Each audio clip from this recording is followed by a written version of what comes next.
Hello বন্ধুরা, সবাই কেমন আছেন? আশা করি অনেক বেশি ভালো আছেন। আজকে আপনাদেরকে দেখাবো iPhone x, XS, XS max যতগুলো ফোন আছে সবগুলো ফোনের যদি এই ভিডিওটা দেখেন তাহলে আপনার এই সমস্যাটা একেবারে সহজে সমাধান করতে পারবেন। প্রাথমিক যে সমস্যাটা হয় এটা নিয়ে আজকে আলোচনা করব। এটা আমরা চার্জ কেবল চেক করলাম, সেম সমস্যা, অটো রিস্টার্ট নিতেছে। তো এটা অনেকগুলো জায়গাতে হয়, যেমন চার্জিং কেবলের তো অনেক সময় হয়, অনেক সময় আপনার যদি মেমোরি কার্ড, ন্যান্ড মেমোরি যেটা আছে এটা যদি খারাপ হয়ে থাকে তাহলে ওই সমস্যাটা হয়ে থাকে। আর আরেকটা হয় যেমন সেন্সর কেবল। সেন্সর কেবলটাই প্রথমে ডিসকানেক্ট করে নেব, দেখব আসলে এটা থেকে শর্ট কিনা। তো এটা শর্ট আছে কিনা তো আমরা দেখব। খুলে দিলাম, ডিসকানেক্ট করে দিলাম। আমাদের ফোনটা আশা করি চালু হবে, সম্পূর্ণ ফোনটি চালু হবে, কারণ এখান থেকে সবচেয়ে বেশি ওয়াটার ড্যামেজ হইলে এই সমস্যাটা সবচেয়ে বেশি আসে।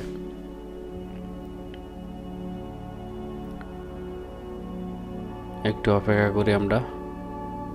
আমাদের ফোনটি সম্পূর্ণ চালু হয়েছে। এখন আমরা সেন্সর কেবলটা কি দেখব শুধুমাত্র, অন্য আর কোনো কিছু সমস্যা থাকার কথা না।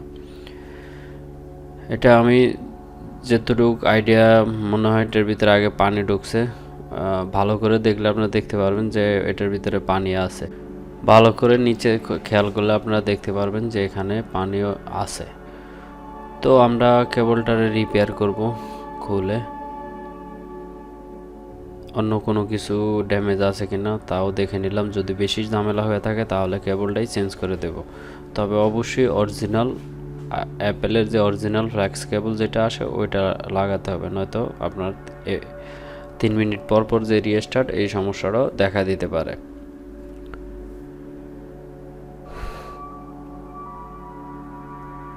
তো আমরা দেখব, একটু ফ্লাক্স লাগিয়ে নিব যে আমাদের এখানে হিটিং টেম্পারেচার হবে 280 ডিগ্রি সেলসিয়াস, এয়ার ফ্লো 30। আমি হট এয়ার গান ইউজ করি কুইক 861DW। তো আপনাদের যারা অন্য অন্য ইউজ করেন তাহলে অবশ্যই দেখে নেবেন যে আপনাদের যদি হিটিং টেম্পারেচার কীরকম রাখা, যদি ভালো যদি অভিজ্ঞতা থাকে তাহলে অবশ্যই দেখে নেবেন। বেশি হিট দিলে সেন্সরটাও নষ্ট হয়ে যাবে, কেবলটাও ড্যামেজ হওয়ার সম্ভাবনা অনেক বেশি থাকবে। তো প্রথমে চেষ্টা করবেন কম হিট দিয়ে কাজটা করার জন্য। আর রিইনস্টল করার সময় আপনারা এই জিনিসটা খেয়াল রাখবেন যেন এয়ারটা একটু কম থাকে, কেননা এটা উড়ে যাওয়ার সম্ভাবনা থাকে। আর উপরে যে প্লাস্টিকটা আছে প্লাস্টিকটাও খারাপ হওয়ার চান্স আছে। তো আমরা সম্পূর্ণ ভিডিওটা দেখব এবং আমি যেভাবে কাজটা করি হয়তো এইভাবেই করলে আপনার সমস্যাটি সমাধান হয়ে যাবে। শুধুমাত্র খুলবেন, আলতো করে খুলে তারপরে নিচের সাইডটা ক্লিন করে দিবেন, আশা করি কাজটা হয়ে যাবে। যদি সেন্সর কেবলটি আপনি বরাবর ফিটিং যদি না করতে পারেন তাহলে আপনার একটাই সমস্যা আসবে, দুইটা সমস্যা আসবে। যেমন লাইটিং সেন্সরটা কাজ করবে না, আর দ্বিতীয়ত ফেস আইডি কাজ করবে না। এছাড়া সম্পূর্ণ ওকে থাকবে, সব কিছুই চলবে। আশা করি কাজটা আপনি সুন্দরভাবে সাকসেস করতে পারবেন। তো আমরা টেপটা খুলে আবার দেখি, রিইনস্টল করে দেখি আসলে কাজটা হয়েছে কিনা। হয়ে যাবে। আমি এই অনেকগুলা কাজ করছি, এরকম অনেক হিউজ কাজ করা হয়েছে। তো শুধু মাত্র 2-3টা জায়গাতে যে সমস্যাটা পাইছি এটা হয়েছে যে আপনার সেন্সর কেবল 1 নম্বরে সবচেয়ে বেশি, 2 নম্বরে আছে লেগা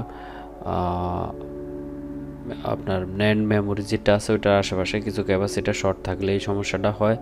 তৃতীয়ত হয় চার্জিং ফ্ল্যাক্স কেবলে যে ভাইব্রেশন মোটর যেটা আছে ওই জায়গায় সমস্যা থাকলে এই সমস্যাটা হয়। আশা করি আপনারা ভিডিওটা বুঝতে পারছেন। তো ভালো থাকবেন সকলে, সুস্থ থাকবেন। আসসালামু আলাইকুম।